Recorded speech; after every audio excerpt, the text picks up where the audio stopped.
Ladies and gentlemen, and welcome to this lovely afternoon, Friday afternoon, on the webinar on the validity of wills. I'm from Clayton Law and my colleague, Mawei. This afternoon's seminar, we will discuss a few matters of importance in relation to will making. Some of the questions that we are considering, including the validity of a will, why a will is important for it to be valid. What happens if a will is challenged after the testator or the person who made the will has passed on? And some of the grounds for challenging it, including that during the making of that will, the person was actually suffering from dementia or Parkinson's disease or Alzheimer. And what happened if a charge is of that and therefore the will should not be valid?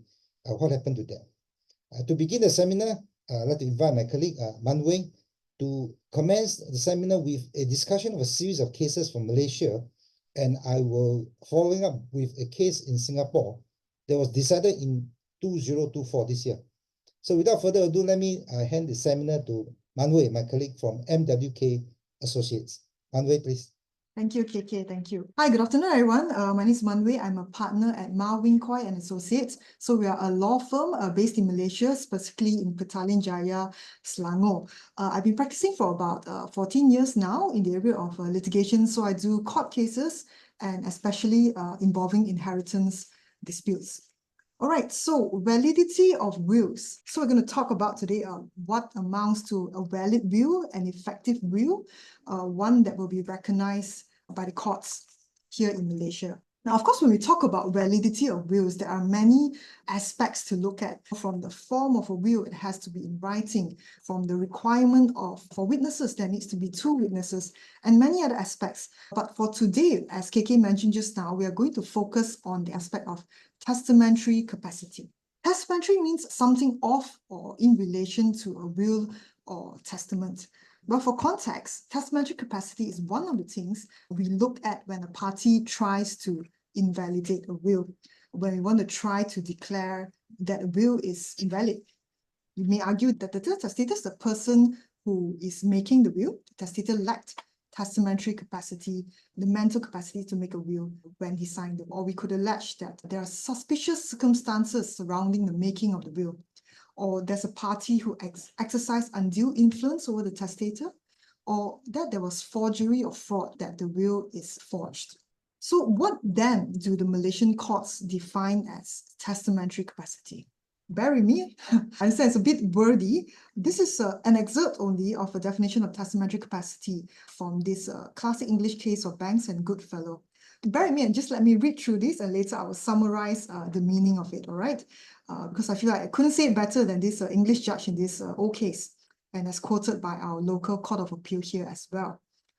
A testator has testamentary capacity when he understands the nature of the act and its effects, shall understand the extent of the property of which he is disposing, shall be able to comprehend and appreciate the claims to which he ought to give effect, and with a view to the latter object, that no disorder of the mind shall poison his affections, pervert his sense of right, or prevent the exercise of his natural faculties, that no insane delusion shall influence his will in disposing of his property and bring about a disposal of it, which, if the mind had been sound, would not have been made.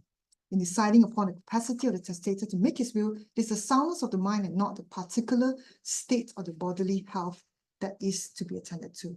Now, in summary, the testator needs to understand what properties he's giving away and to whom, all right? And the law primarily looks at, when deciding whether or not there is a testamentary capacity, whether there's a mental disorder or insane delusion that the testator is suffering from.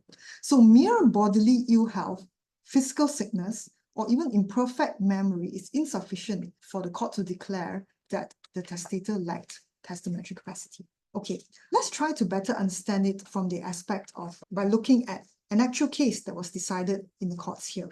This is a leading decision on testamentary capacity in Malaysia, the case of Lee Eng Chin alias Lee Tek Sing and others against Gan Yuk Chin and another. We're looking into the decision of the Court of Appeal here. Now, in this case, the deceased, the testator, is a man by the name of Gan Pui Chi alias Gan Chuan Lian. Now, he was someone who migrated from China and settled in Malacca and became a very successful businessman. He was primarily made his fortune in the agricultural sector. So he owned rubber estates and oil palm estates, and he also owned substantial properties, not only in Malaysia, but in Singapore, as well as England. Now, as he got older, he suffered a fall and became wheelchair bound. And later, he even had to go in and out of hospital for various health issues. And subsequently, he was even diagnosed with a very aggressive form of cancer. Here it's written as mid-esophageal cancer, and it was terminal cancer. So this was in April 1997 that he was diagnosed with cancer, and he actually passed away on 1st May 1997. Now, after his death, his will surfaced, okay, and it was purported to be a will dated 16 April 1997. He had 2 daughters and 3 sons. Now, in the will, he made some specific legacies to the daughters and left the residue of his estate to his sons. Now, because he had such a substantial estate, the residuary estate formed a majority of the estate and amounted to a substantial sum. And so the daughters began a suit in the Malacca High Court to challenge the validity of the will. The daughters claimed that the testator lacked the necessary testamentary capacity when the will was made, due to his physical ailments, his health condition at the time, because he had terminal cancer, and he was going in and out of hospital, as we mentioned just now. Now, in a case on testamentary, where it turns on testamentary capacity, the burden of proving the issue of testamentary capacity is on the propounder of the will. The propounder being the person who is seeking to rely on the will to claim that the will is valid. Now, in court, this concept of burden of proof means that the party that bears the burden of proving this particular issue in the court case, right? So when it comes to testamentary capacity, the burden is on the party propounding the will. Now, in this case of Lee Eng Chin that we're talking about here, the propounder of the will would be the sons. The defendants in the action were Mr. Lee Eng Chin, who's the executor named in the will, together with the 3 sons of the deceased. So they bore the burden of proving. Now, they called as a witness the personal physician of the deceased, who attended to the deceased throughout his illness. So he was a doctor. His terms as DW1, the defendant's first witness. Now, so in this case, although the daughters allege that the father lacked testamentary capacity at the time he made the will, but the evidence that surfaced at the trial through the doctor was that his mind, the father's mind, was certainly lucid. The physician testified that he did not at any one time before the deceased's death fail to have a meaningful conversation with the deceased, and neither did the deceased give any irrational answers to DW1 during the month of April 1997, which is the month just prior to the testator's death. Now, on the other hand, the daughters, the plaintiffs who brought the action, failed to call any witness to testify positively against this evidence of the testator's doctor. And so, weighing on the balance, the court here actually held that the testator did have testamentary capacity at the time the will was made, and then the court declared the will to be valid and upheld the will. Now, on this question of testamentary capacity, it is also common that an issue arises as to when are we talking about. So in cases like that, the relevant time is the time when the testator executed the will, the time when he made the will, when he signed the will, right? Not later and not a substantial time before. Now, let's examine this concept by looking at yet another case decided in a Malaysian court. Now, this is the case of Chu Mui Kui, alias Chu Su Yin, against Chu Chun Jin, alias Jimmy Chu, and other suits. Now, in this case, the deceased is a man by the name of Chu Ping Hoi, alias Chu Ping Jen. He was a man who passed away in his 60s. He died as a bachelor in Penang, and a will surfaced which named his nephew, Jimmy Chu, as the executor, as well as the sole beneficiary of the will. Now, executor means the person who is appointed to carry out the wishes of the testator, including attending to transfer of assets, etc. Whereas the beneficiary is the person who inherits the testator's assets. So in this case, the nephew, Jimmy, claims that he is the executor, sole executor, as well as sole beneficiary of the deceased estate. And in this case, the deceased left behind some land in Kedah, as well as some shares. Now, because the deceased is a bachelor, It then surfaced that his siblings came to challenge the will, and they claimed that the will is invalid, again, because the testator lacked testamentary capacity at the time he signed it. They were trying to invalidate the will and to try to claim that the estate is actually an intestacy. Intestacy meaning that the deceased actually died without a will, and that the assets should be distributed according to the Distribution Act 1958. Because under that act, because the deceased did not have a wife and children, as well as grandparents and all alive at the time of his death, the assets should go to the siblings next, and the nephew would inherit nothing. Now, so in this case, in terms of witnesses, both sides, all the parties, the siblings, the nephew, all appeared as witnesses in this case. But the court, in examining the evidence on testamentary capacity, said the judge considered that only the evidence of the uninterested witnesses, meaning the witnesses who are not the parties themselves. In terms of the nephew, he only called a lawyer by the name of Mr. Lee. Now, this Mr. Lee was the one who prepared the deceased will, and also he read the contents of the will to the deceased before he executed it.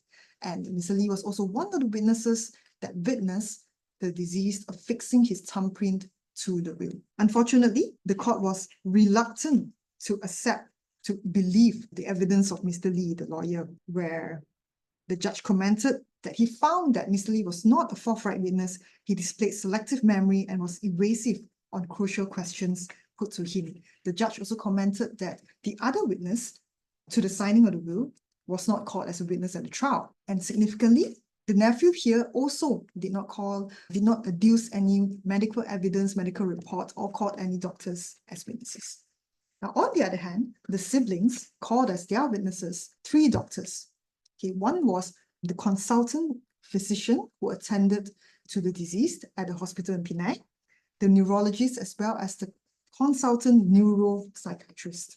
And in summary, the evidence from these doctors was that the disease suffered from chronic organic brain syndrome caused by meningovascular syphilis or neurosyphilis. And this tilted more towards the fact that the disease, on the balance of probabilities, was suffering from conditions of confusion, delusion, and cognitive impairment.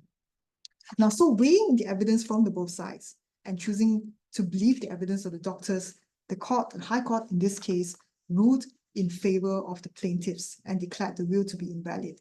Now, in this case, the grant of probate had also been issued to the nephew already, and the judge here declared that the grant of probate should be revoked, and the estate fell into an intestacy and was distributed according to the Distribution Act instead. From both these cases, we will note that the importance of adducing medical evidence when issue of testamentary capacity is being disputed. Now, in Malaysia, the courts would weigh the totality of the evidence together and weigh on the balance which side to believe. But the burden of proof is still on the person seeking to rely on the will. So in that sense, the person who seeks to rely on the will and declare it to be valid has to tilt the scales a bit further, has to prove the case above 50% in order to succeed on this issue of testamentary capacity. Okay, that's the observations from my side for now. I'll hand the time over to KK to give the Singaporean perspective.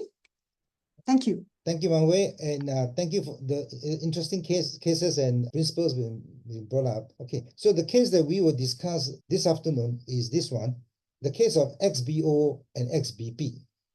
Now, in this case, we have a situation where the person made the will in 2011, very recently, leaving everything to a beneficiary, one of his children. Now, the person has 6 children. And in 2012, a second will was made, leaving everything to the son. So therefore, in this case, you either have everything, or you have nothing. In the case here, either the person has everything or the person has nothing. So there were 2 wills, 2011. In terms of capacity, right, my colleague has mentioned that testamentary capacity is very important. And the important is that if the person making the will has the capacity and the will be declared valid, that means the person's wishes will be carried out. Without capacity and the will is challenged or invalidated at the worst case, the estate will fall into a situation called intestacy, meaning it will be divided according to the rules of intestacy, according to the law. And therefore, the person that the testator, the one that passed on, the things that they want to give to the person or in the proportion, their wishes may not be carried out. Because in intestacy, the law in intestacy divides generally, the general principle is things are divided equally. So that's the importance of the testamentary capacity of the person making the will at that time. Right? So that is the importance of that in order to preserve the wishes of the person that passed on. Now, what are the conditions according to the case to prove that the will is valid, that the person has capacity? Number one, the person understands the nature and the act of the consequences. So generally, it means that the person knows he's making a will and he knows, number two, for example, the extent of the property he or she is giving away. So it's very clear that item A is for who, item B is for who, or the whole property, the percentages is who get what percentages. Number three, the person making the will know who are the beneficiary. And so therefore, when we do wills for a person, we'll be very careful and very clear who exactly are the beneficiary. For example, you can't say that all on my mother's side. Who's on your mother's side? Or who on my father's side? And so on and so forth, or my wife's side, or my sibling's side. No. Whatever it is, the beneficiary has to be clearly identified. So no, and number four, the person making the will is free from abnormal state of mind. It's not delusion. It's not in any state that he's not in the right state of mind to make the will. So these are the four conditions to determine whether the will is valid. Now, the other conditions would include this situation. Now, in this particular case, the doctor that in the first will that didn't get anything, challenged the will on the basis that during the period, the person was in and out of the hospital. In fact, the person was admitted to the hospital immediately after making the will. So there were situations where the person was in that state. And the hospital discharge summary did mention in a few words that the words were dementia were mentioned in the hospital discharge summary. And based on that, the will was challenged. Now, the judge in that case, looking at the medical evidence, said that just because there's some mention of this dementia, it is insufficient to challenge the will. It has to be a proper report, and the medical professional making those will should be able to come to court to testify what exactly happened to that person. So just like in Malaysia, argument that the will was invalid because the person is not well demands more than just this assertion that he or she is not well. There has to be proper report, and the doctors has to be in the courts to be able to testify and to be cross-examined by both sides of the lawyers. So any grounds that on this issue of lack of capacity due to dementia and so forth, it's not just a bare assertion. It's not that simple. Now, the judge also said that the totality of the evidence, just like Malaysia, will be considered in making a decision whether the will is valid. And this includes, for example, the process of making the will. So an example was given if there is only a sole beneficiary, the person making the will was in a hurry, and it was the whole situation is just going to get the will done without proper consultation, without going through the necessary examination and so forth. Then there's also another indication the will was not made with the necessary capacity. Now, in conclusion, what we can suggest to you, proper drafting of the will is critical. An invalid will seriously may affect the family relationship, and the testator, most important, his or her wishes will not be entertained, because under the rules of intestacy, just in Malaysia and Singapore, there are fixed division of the asset to the survivor, right? And generally, a person may end up giving something to someone he or she may not want to, or giving something to someone not in the proportion that he or she wanted when that person is alive. The third conclusion is that the role of lawyers drafting your will. As lawyers, as solicitors, when we draft a will, there are certain precautions we will take, and there are certain procedures and principles that will be followed. So drafting of the will, in many sense, is an exercise, careful exercise that we understand whatever the person wants. There are some people that approach us and say that why we can't copy from the internet, right? And then I change it myself, whatever I want to do. It's more than that. The assets that we have, that the person has accumulated in their lifetime, houses, shares, bank account, should be properly disposed in the will, and rather than a self-made will. And I usually will discuss with my friends who are, and I'll simply tell them, knowing English doesn't mean you know the law. In a nutshell, person should get the will drafted properly by your lawyers, and who will then take the necessary precaution, follow the necessary processes to ensure that when you're no longer around, your wishes are preserved. And I think that's the most important objective in making wills. So with that, I would like now open the session for any questions that you may have. And I believe you can put your question in the chat box, and we are happy to take the question. Thank you very much for your attention. Thank you, KK. Thank you. Thank you for summing up the session nicely as well. Please post your questions in the Q&A box. I think we have one question so far, but I'm not sure whether the person asking is asking from a Malaysia or Singapore perspective. When you post your questions, do indicate whether you're asking like for Malaysian assets or Singapore, so that the relevant speaker can answer as well. Okay, anyway, KK, the question is, for the will we write on our own without lawyers' assistance, is it correct that we would require 2 witnesses? Would you like to take this question, or shall I take it? You can comment first, then I will just add on if necessary. Okay, so in Malaysia, under the Wills Act, yes, there must be the basic requirements for a will is simply that it is in writing and that there are 2 witnesses.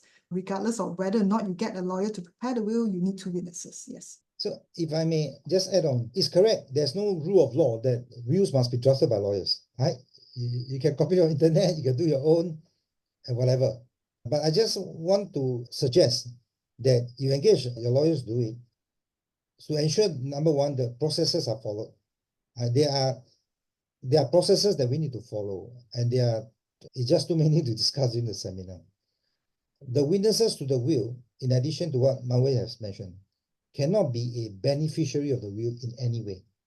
Because if the witness is a beneficiary as well, then the will can be challenged. And finally, the clarity of drafting the will is quite critical. And if you draft the will and the will is not clear, in particular those who have less or given less, it's likely to challenge the will. And in any will that's challenged, at the end of the day, really the family relationship is ruptured. So for all this reason, I would strongly suggest that with your lawyers to draft the will. Okay, KK, I think we better move on to the next question. There are quite a few popping up. Okay, this one, yeah, maybe you can comment first as well. The question is, to avoid doubt and invalidity of the will, would it be better to do a separate will in Singapore and Malaysia to cover the assets in the 2 countries? What would be your comment on that? Okay, so technically a will that is made in Malaysia or made in Singapore can cover the whole world. Right? Technically, can cover the whole world. But in a very practical sense, we will suggest making a will in different countries. Reason being for speed. Right? So the assets in Malaysia, for example, can be probated separately from the will that cover the assets in Singapore. So what we are saying is that both can be probated at the same time, and each of the country has its own processes, right? Malaysia has its own processes. I think the different states may have different rules and so forth. And therefore, in terms of speed, you should do that. But in terms of what we call singularity of control, a single point of control, then you may want to make a will cover Singapore or Malaysia and the world. It can be done. So it's a question of administration, it's a question of convenience, and not so much as a question of rule. Yes, I agree with KK on that. In fact, personally, I would think that just having one will would be easier for your executor or administrator. But because if you have assets from both countries, and especially I think in terms of land laws, different jurisdictions, different countries may have their unique land laws, and as to how you need to particularize your property or what information needs to be inside. For example, in Malaysia, the particulars of title, the lot number, title number, and all that are very important that you get that right in order for the land office to be able to process it smoothly after your passing. So I think that even if let's say you get the will prepared by KK in Singapore, and then you have assets in, let's say, Hong Kong or Malaysia, I would still recommend that you get like a local lawyer, let's say a Malaysian lawyer, Hong Kong lawyer, maybe to just review and go through the particular part and make sure everything is okay. This is to ensure, like for practical reasons, as KK mentioned, that it goes smoothly after the testator's passing. And if I may add, that you should use the lawyers wherever they're located, Hong Kong, Malaysia, that you are most comfortable with as the central point of coordination. Because there are many procedures that we need to coordinate. And therefore, you choose somebody that you're comfortable with, and then instruct the lawyer, say, you coordinate for other countries. Then among lawyers, we will then coordinate because of the different rules that we need to comply with and so forth. And make sure that the lawyer that you are engaging to coordinate has all copies of the will as well, right? All copies of the will. So everybody is in the loop. All right, another question from Singapore here, KK. I believe her name is Yvonne. She says, are you able to view the Q&A box? Yeah, I can make, okay, so I think the question is, if I make a will for my asset in Malaysia, if my beneficiary is a charity in Singapore, is there an issue? No, there's no issue. I've actually done a case where the beneficiary has 10 charity organization, 10 of them. There are some procedures to follow for sure, but yes, you can give to a party that's located anywhere in the world, so to speak. I'm not sure, in Malaysia side, would there be an issue if it's given outside? Yeah, I think this is Danielle's question instead. Yeah, from a perspective of getting the will prepared in Malaysia, if you name assets from other countries, my view is like still to check with, let's say, a lawyer from Singapore for a charity. If I want to name a charity organization, what would be the information that needs to be contained in this will drafted so that the distribution can be smooth after death? Yeah, that's important. The beneficiary information is important. Yeah, so for charity in Singapore, definitely my client wants to do it, we will make sure the charity in the first place exists. Okay, some charity may be on online type and so forth. So the charity physically exists, it has a proper registration, and the background check of the charity is quite important before we draft that. And just Mama mentioned, we will coordinate, and then we will make sure that the information are there so that the Malaysian lawyer, if he's drafting it, can put in the necessary components for information. And you wouldn't want a situation also that your beneficiary, who are maybe your sibling or children, challenge the charity. There are quite a bit of cases that once given to charity, for whatever reason, the rest of the beneficiary are not happy, they will challenge the charity. All right, okay. Sure. Thank you, Kiki. Okay, there's an Yvonne's question in the Q&A box here. She's from Singapore. Do we need a doctor's certification since mental capacity is important, or is lawyers enough? Interesting question, whether we need to get a doctor. Now, if you're doing the LPA, there are only two parties authorized by the Act to certify. The certifier of the LPA are doctors and lawyers. Right? So the answer is, technically, if you ask my view, answer is no. The lawyers can certify that the person have the capacity, my view. But generally, if we sense that we need an additional support, or say I've come across a situation where the person is bedridden, and I was there in the home, I was very careful, to be candid. And in that situation, we will then suggest to the people doing the will that, you should get a doctor to certify in addition to what we have for us as certifier. So it actually is dependent on the situation, if you ask me.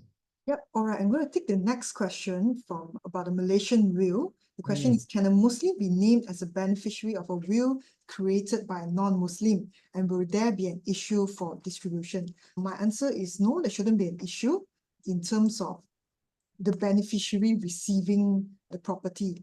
I think the slightly different treatment in Malaysia for Muslims is more of, if the person making the will, the testator, is a Muslim, then that's the concern that, okay, they can only will away a third of their estate, and while the rest of it is to be distributed according to the Faraid principles in Islamic law. But in terms of a beneficiary, as a beneficiary for a Muslim, it shouldn't be an issue. Thank you for your question. The next question, also from Malaysia. Can a Muslim become an executor in Malaysia? I don't think there's any restriction as to religion in terms of who to be an executor. In terms of an executor, if I'm a testator making a will, it's more of someone I can trust to carry out my wishes as per the will. Of course, it's recommended to be someone literate, can deal with documents, because there'll be a lot of signing of documents and dealing with paperwork after your death. Okay, there's another question here. I'm not sure whether they're asking for Singapore or Malaysia position, but maybe KK, you could take this one.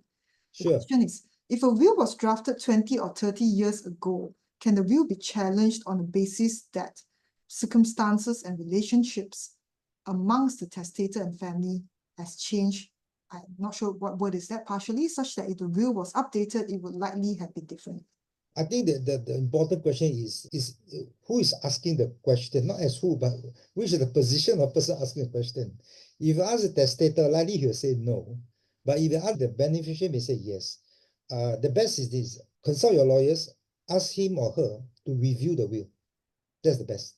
We understand the situation changes, relationship changes for sure. But the best is to review the will that's made 20, 30 years ago, because circumstances have likely changed. If their circumstances has not changed, then the will will stand, regardless of the situation. Right? The will will stand. One is made, properly made, then it will stand. Okay, I think there's a question on charity, AML, avoid money laundering. I think there's a question on that. I thought if we give to cross-border charity, we have to seek it align AML, money laundering. I'm not sure that is what you're referring to, community chest of Singapore. I'm not sure the question, but the nub of it is that you can give money to across the border, give money to someone else living in another country. There's no issue on that. There's no issue. Sorry, go ahead, Maui. Go ahead, Maui. Oh, okay. I just wanted to comment on that question about the 20, 30 years ago posted in the Q&A box as well by someone anonymous. I think as I briefly went through just now, as long as there are no circumstances or those ingredients for invalidating a will are not met, then that will should not be able to be challenged in court, regardless of what was the final relationship between the testator and those beneficiaries. Of course, the other side can go and challenge, but it will also depend whether you are able to raise those suspicious circumstances about undue influence and those kind of factors. So it's best that, yeah, you present the whole facts and speak to the relevant lawyer in your jurisdiction. Yeah. And ask them for a review, to review the situation. In some cases, the beneficiary may have passed away. Right? In some cases. In some cases, the beneficiary is no longer living in the country. And the beneficiary, in some cases I come across, cannot be found. Right? The last time they have communication with that particular beneficiary is years ago. They only have an email, can't be found, but the person is named in the will and given a substantial portion. Right? So in that case, the whole probate process was stuck, to be candid. And because we have to find the guy, right? We find the beneficiary.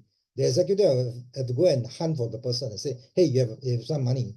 And that take time. Right? It may take 3 months, 4 months to do the necessary where the person was last located. So in cases like that, we really suggest that the state see your lawyers, get it reviewed, and update all the information. Update all the information, including the asset, because sometimes I've come across wills that the asset is no longer there. Right? The particular property has been sold, right? And so on and so forth. That's what we can suggest. Thank you. There's a question here. Does Labuan follow West Malaysian law, which is the Probate and Administration Act? So the Probate and Administration Act is the main act of parliament governing probate administration in Malaysia. Okay, unfortunately, I do not have an offhand answer to your question, but from what I understand, Labuan is a federal territory. But when it comes to states like Sabah and Sarawak, they have their own ordinance to deal with probate and inheritance. Yeah, I have to get back to you on that if I'm not sure whether you left any contact. Yeah. All right, the next question from Singapore. KK, are you able to view it? Yeah, is it that the executor will handle all the sums of money? No, that one is in the chat box. This is the Q&A box, KK. Sorry, I think I'm at the, okay, let me look at the Q&A. There's a chat box. Yeah. Q&A got quite a few. Okay, so the question is the beneficiary loses mental capacity, who will receive the money? The caregiver. Okay, the caregiver will manage. Okay, so if the beneficiary has children and so forth, there is a family, it is not straightforward that the money be given to the caregiver. It might be given to those in the family. We have looked at the will specifically to advise, right? Right, because the LPA is for a specific purpose, not so much as receive the proceeds of a will, right? So that is the best. Unless we look at the actual document, and that's the best answer I can give. Then there's a question, I think this one may be from Malaysia because they mentioned IBAN. specific condition, is it, to cater to? Yeah, so the question is whether there are any specific conditions to cater when a Bumiputra writes a will, for example, IBAN, since there are no specific laws to cater on this. From my understanding, when it comes to inheritance laws in Malaysia, it's just between Muslim and non-Muslim. So it depends whether the IBAN person is Muslim or non-Muslim, and then the relevant guidelines will apply. So assuming it's a non-Muslim, then it's just as per a usual will for non-Muslims. Right. The next question is quite general. Doesn't indicate whether it's from Malaysia. So maybe KK, you can take it, the one about the bankrupt. If the testator becomes bankrupt after the will was made, does bankruptcy invalid the will?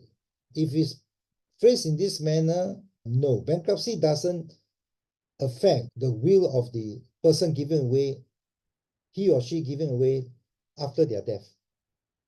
So it should not invalid the will. I agree with KK on that. It will just affect a matter of what you have left to distribute. Because if all the assets have already fallen with the insolvency department, then there's nothing left to distribute like an insolvent estate. Yeah, correct. So the insolvent estate has its own complication. The Insolvency Act will operate, and that's a very separate discussion. So next question for Malaysia. If a sole beneficiary in Malaysia has preceded the testator, would the assets go to the estate of the deceased? So they're saying that, okay, in this will, the testator left all his assets to only one sole beneficiary, and then the sole beneficiary has passed away before the testator passes on, then who does the asset go to? It is possible. If I remember offhand, there's something in the Wills Act about this, where it goes to the issue of that beneficiary who has passed on. But it also depends on how the will is worded. Yeah, I fully agree, Manwai. In drafting will, we will, among the checklist that we have, I'm sure Manwai has her own checklist, right? When we draft a will, this is one of the questions that we'll ask. And we will then discuss with the testator what happened, what's going to happen. So I have situation where the testator say that if somebody predeceased me, that means the person I'm going to give to unfortunately passed away before I do, then what are we going to do with the estate? So we will then structure it. Now, just to share the audience, Mawai and myself not only draft wills, right? So it's not simply drafting the will. A great portion of our time is involved in structuring the will, asking questions like that. And what if, what happened? So that we can cover as much as possible the will according to the person's unique circumstances. So everybody is unique, right? Everybody has their own family relationship, their own unique situation. And so therefore, that's another reason that a person should not copy from internet those free will and just write whatever they think they deem fit, right? So that's another reason. Yeah. So next question, is it the necessary upon two executive be joined? Executive is the man. So Mawai, you want to answer next question, or you want me to do that? I think we can give a very briefly both the positions. It's a straightforward question. Is it necessary to appoint two executors to be joint executor if there is minor children in the will? So in Malaysia, yes, it is a requirement of the law. If you have minor beneficiaries, meaning beneficiaries below the age of 18, then yes, you need at least two executors. I wonder what's the position in Singapore on this? Okay, in terms of structuring, I will usually structure a single executor and an alternative executor. And the reason is that sometimes we can't find both of them.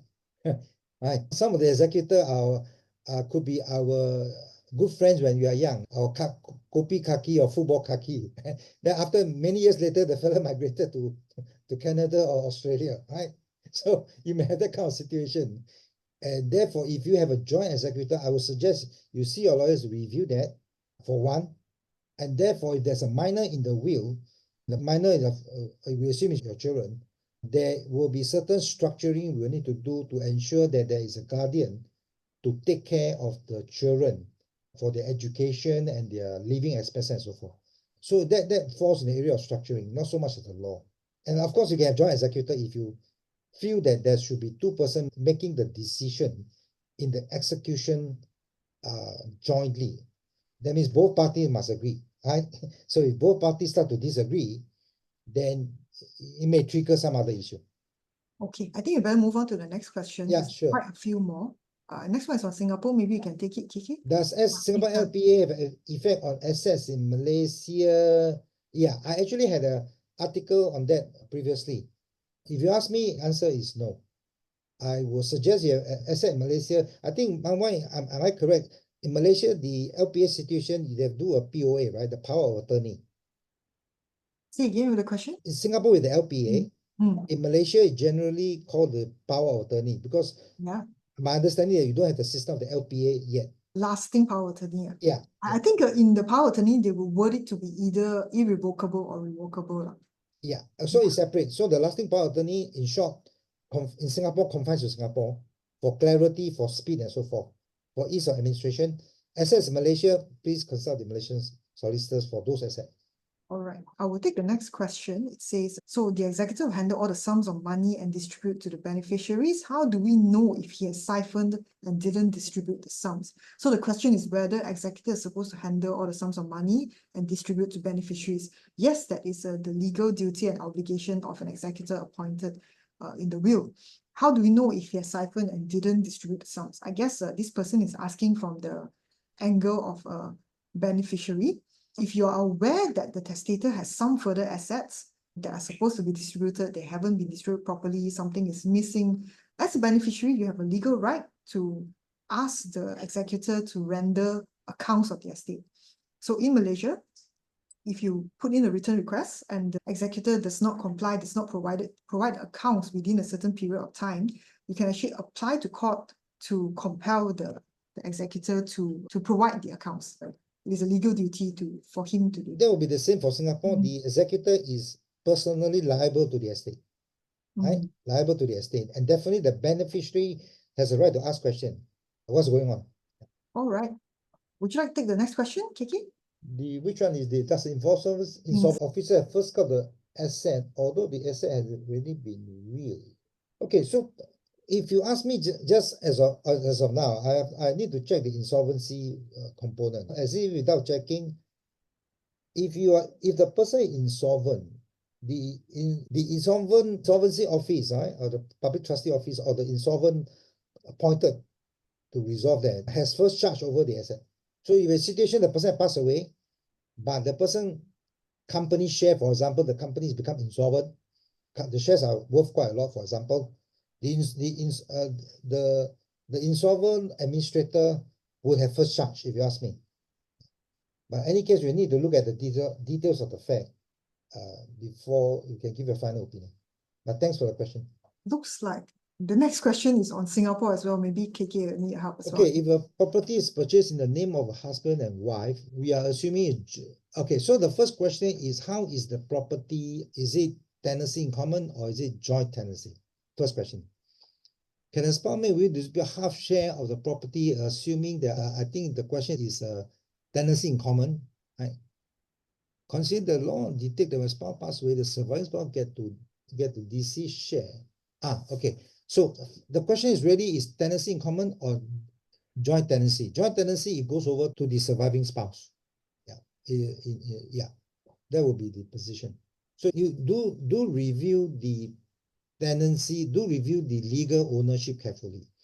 This is a common question. This is a very common question that clients have approached us. And my suggestion is that don't assume there's tenancy in common, don't assume joint tenancy, don't assume this and that.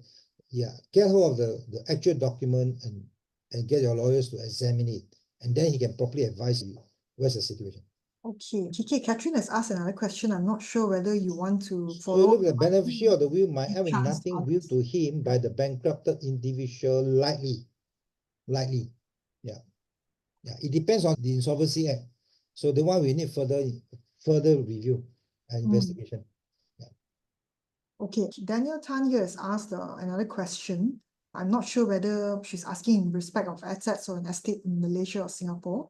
She said, if there's a will but the executor could not execute, is it okay if the beneficiaries distribute it privately in accordance to the will? Now, give the Malaysian perspective, usually it would be difficult to carry that out, especially if it involves assets that are more regulated, such as land, immovable property, or like assets held by a bank. Because the land office or the bank may not release these assets to you without a proper grant of probate. A grant of probate is an order from the court giving power to the executor to carry out distribution according to the will. So I would say that, okay, let's say this executor fails, cannot execute for whatever reason, maybe he passed away, then the beneficiaries then need to apply for a form of a grant of letters of administration in order, with will annexed, in order to be able to assume that role of administrator and carry out the distribution.